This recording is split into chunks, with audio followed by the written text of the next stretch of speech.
Assalamualaikum warahmatullahi wabarakatuh. Perkenalkan, kami dari anggota KKN VDR 050 UIN Sayyid Rahmatullah Tulungagung, gelombang 2 tahun 2021. Kami akan menampilkan beberapa vlog kreatif dari kami yang bertemakan mengenai review film. Untuk lebih selengkapnya, mari kita lihat beberapa video kami. Terus kenapa ngikutin aku? Ya kan aku nggak ganggu, cuma pengen tahu. Soalnya viralnya kamu nggak suka sama cowok. Kata siapa? Ya kamu, sikap kamu yang judes anti senyum, dideketin cowok marah. Ya suka-suka aku lah.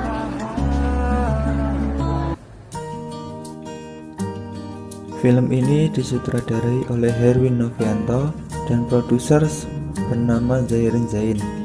Durasi film ini kurang lebih 1 jam 30 menit. Pemeran dalam film ini yaitu Deddy Mizwar sebagai aktor Sagala, Siva Haju sebagai Gina, dan Ume Shahab sebagai Wisnu. Di film Sejuta Sayang Untuknya ini mengisahkan perjuangan aktor Sagala untuk memenuhi kebutuhan anak sematawayangnya. Di tengah situasi ekonomi yang sulit dan pergolakan batin antara idealisme juga realitas. Permasalahan bermula ketika Gina yang sudah duduk di kelas 3 SMA membutuhkan ponsel Android untuk bisa melaksanakan uji coba ujian yang berlangsung secara daring. Gina yang mengetahui kondisi keuangan keluarganya semula tak ingin makin membebani ayahnya yang hanya bekerja sebagai aktor figuran. Bahkan ia rela mendapatkan nilai ujian rendah agar tak usah kuliah sehingga tidak semakin membebani ayahnya. Namun aktor bersikeras untuk tetap ingin membelikan ponsel demi anaknya bisa melaksanakan uji coba ujian. Ia juga memaksa anaknya untuk tetap kuliah meskipun pekerjaannya sebagai aktor figuran tak melulu mendapatkan uang. Situasi ekonomi yang makin mengimpitnya memaksa aktor untuk meninggalkan egonya yang tinggi sebagai mantan aktor berbakat untuk berhutang pada banyak pihak serta mempertimbangkan karir lainnya di usia yang senja. Sementara di sisi lain, Gina berusaha memahami sikap keras kepala dari ayahnya yang tetap ingin dirinya memiliki pendidikan yang tinggi, meskipun secara fakta amatlah sulit. Bahkan ia diam-diam berusaha mencarikan pekerjaan lain untuk ayahnya, namun tindakannya ini semakin membuat hubungan Gina dengan aktor yang saling menyayangi menjadi semakin rumit dan kompleks. Sementara itu, di tengah situasi panas dingin antara Gina dan aktor, ada sosok Wisnu yang terus memberikan perhatian kepada Gina dan berusaha bisa diterima bukan hanya oleh Gina, tetapi juga aktor.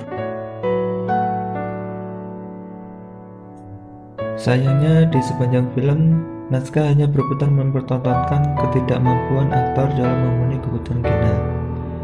Naskah sama sekali tidak mengizinkan Gina untuk berjuang sendiri, semisal mencari uang sendiri atau mencari info beasiswa kuliah. Bahkan saya terkejut ketika di akhir film mengetahui bahwa ternyata Gina adalah bintang di sekolahnya. Keterlibatan Deddy Mizwar membuat perannya dikelilingi tokoh-tokoh yang membumi. Filmnya pun tidak lupa menyisipkan sindiran sosial yang kekinian. Salah satu yang paling mengena adalah sindiran atas sistem pendidikan terkini yang menyulitkan keluarga tak mampu. Selain itu, film juga mengangkat fenomena lebih banyaknya film-film dengan pemeran utama remaja di tanah air, yang menurut aktor merugikan pemeran senior.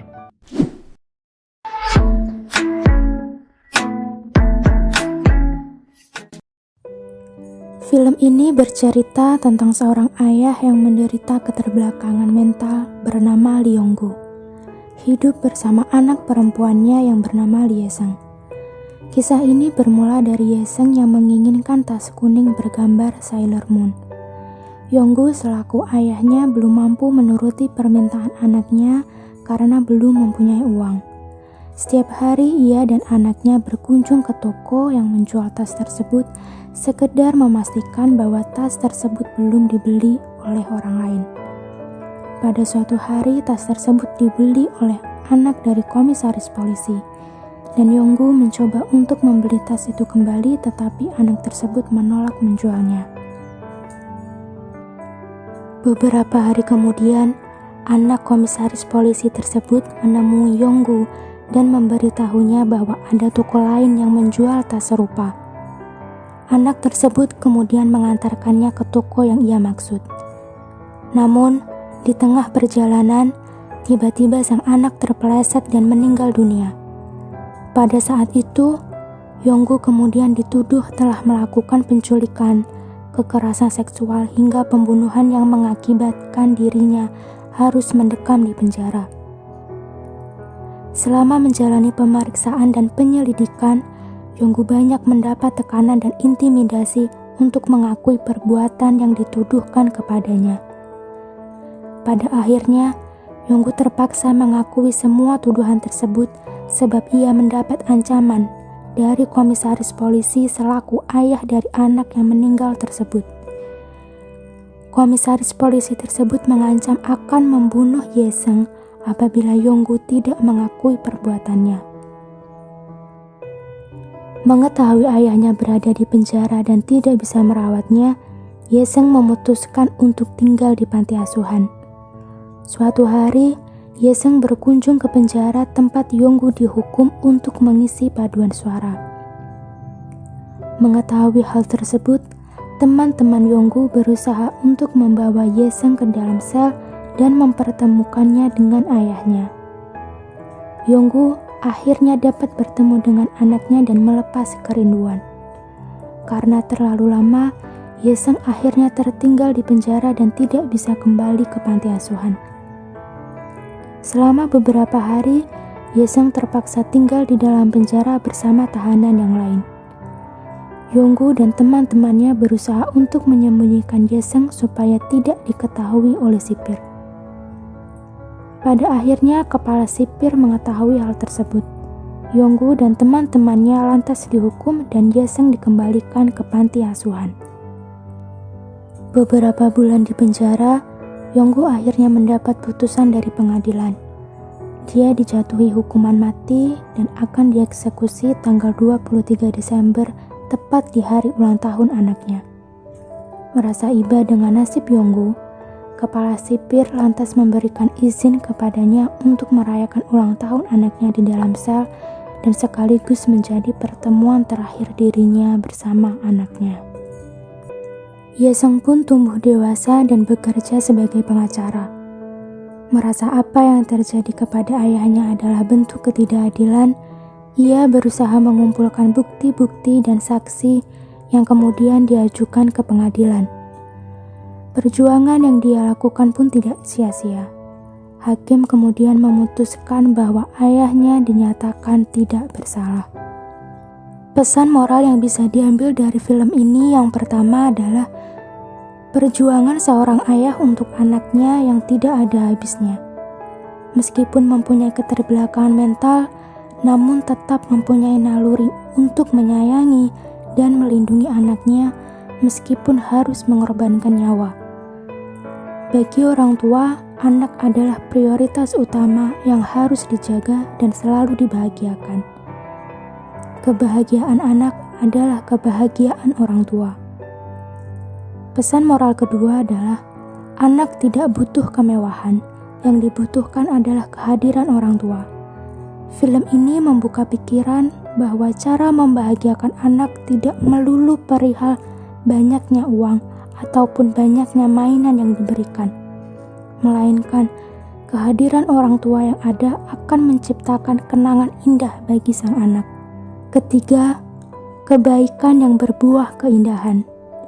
Film ini mengajarkan untuk selalu berbuat baik kepada siapapun, tidak pandang bulu, sekalipun kepada orang yang telah menyakiti kita.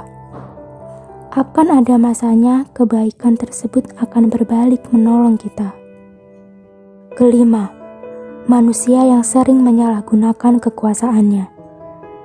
Kekuasaan yang diberikan kepadanya bukan senjata yang dapat digunakan untuk berbuat apa saja, untuk menindas orang yang lebih lemah.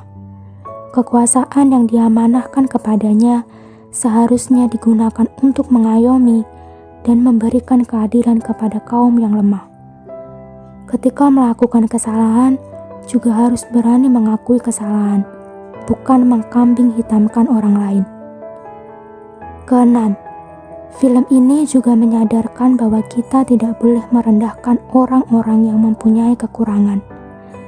Mereka sama seperti manusia pada umumnya, mempunyai perasaan dan hati nurani yang bisa merasakan sakit ketika mendapat hinaan.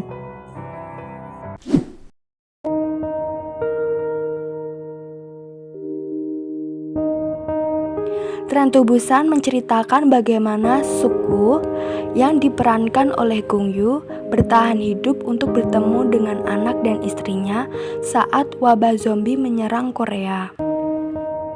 Di film ini, zombie diceritakan sebagai sumber masalah yang menyebarkan wabah melalui gigitannya, di mana gigitan zombie ini akan memanipulasi DNA manusia dan akan mengubah manusia menjadi zombie.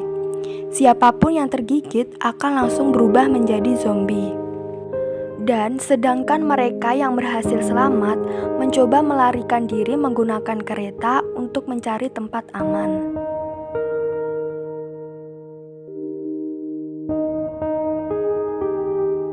Pada awal film akan ditampilkan seekor rusa yang tertabrak oleh truk. Ternyata truk tersebut sebelumnya melewati daerah yang mengalami kebocoran. Rusa yang tertabrak tadi tidak mati, melainkan berubah menjadi zombie.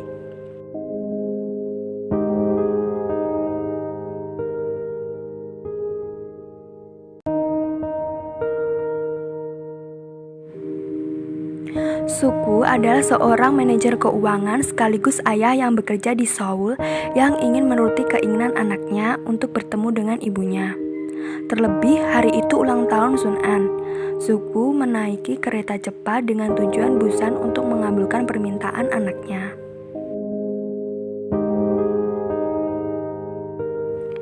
Ketika kereta hendak berangkat, ada wanita yang terluka kakinya bermaksud ikut masuk gerbong.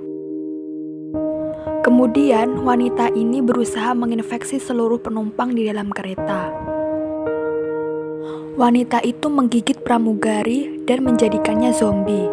Lama-lama, jadilah sebagian besar penumpang menjadi zombie dan berburu manusia secara bersama-sama.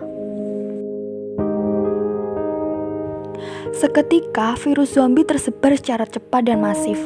Kereta yang semula tentram dan damai berubah menjadi kendaraan yang memuat ratusan mayat hidup. Terjadilah perlawanan antara manusia sehat dengan zombie. Mereka berusaha sekuat tenaga agar zombie tidak masuk ke gerbong lain dengan mengunci pintu antar gerbong.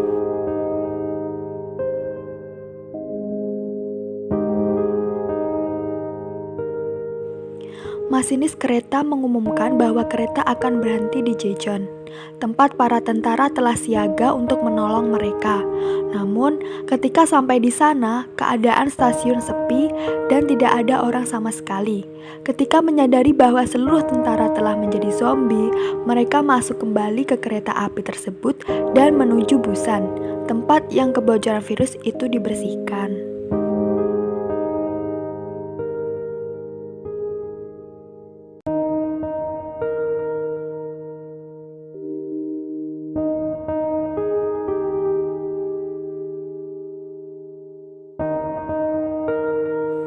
Suk-woo dan anaknya serta penumpang yang masih bertahan berusaha menghindari zombie dan mencari bantuan ke kota lain. Dalam perjalanan tersebut, mereka diserang oleh sejumlah mayat hidup dan Suk-woo sempat digigit oleh Young-suk, yang akhirnya berubah menjadi zombie. Suk-woo terpaksa mengorbankan dirinya untuk melawan zombie agar anaknya tidak diserang zombie.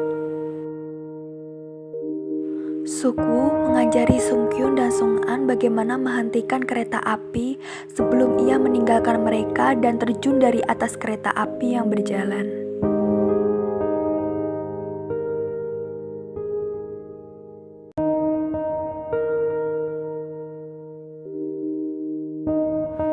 Perjalanan Suk-woo berubah menjadi perjalanan paling mengerikan dalam hidupnya.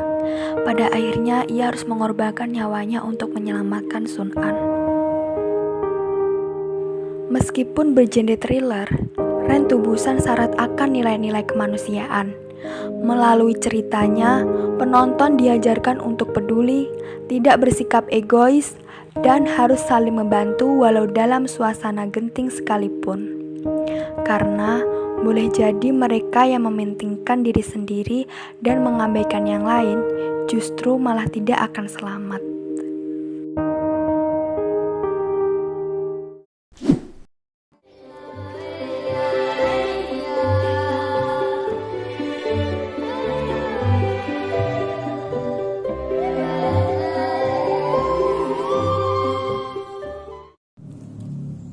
Tanah Surga katanya. Film ini mengisahkan tentang seorang kakek yang merupakan mantan sukarelawan konfrontasi Indonesia-Malaysia tahun 1965. Ia memiliki seorang anak laki-laki, sebut saja Haris, dan 2 orang cucu, Salman dan Salina namanya. See you later, Pace. Oke.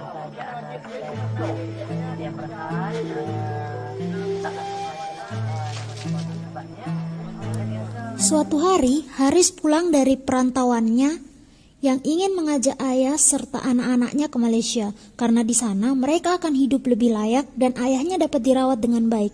Diketahui bahwa ayahnya memiliki penyakit jantung. Harapkan dari pemerintah, mereka tidak pernah memberikan apa-apa untuk ayah yang pernah berjuang di perbatasan.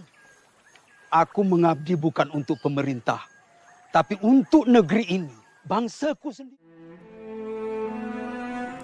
Tetapi, sang ayah memilih tetap tinggal karena ia mencintai tanah airnya, Indonesia. Salman pun memilih untuk menemani kakeknya, sedangkan Salina dibujuk Haris agar mau pindah ke Malaysia.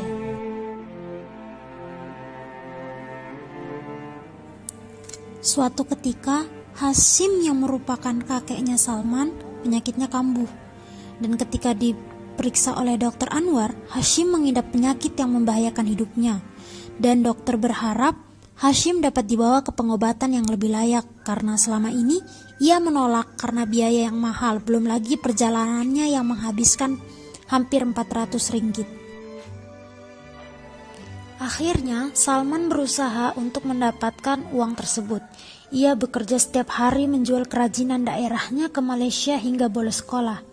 Sempat suatu hari ia bertemu ayahnya untuk membicarakan tentang kakeknya, tetapi Haris terlalu sibuk hingga mengabaikan Salman yang pulang dengan tangan kosong.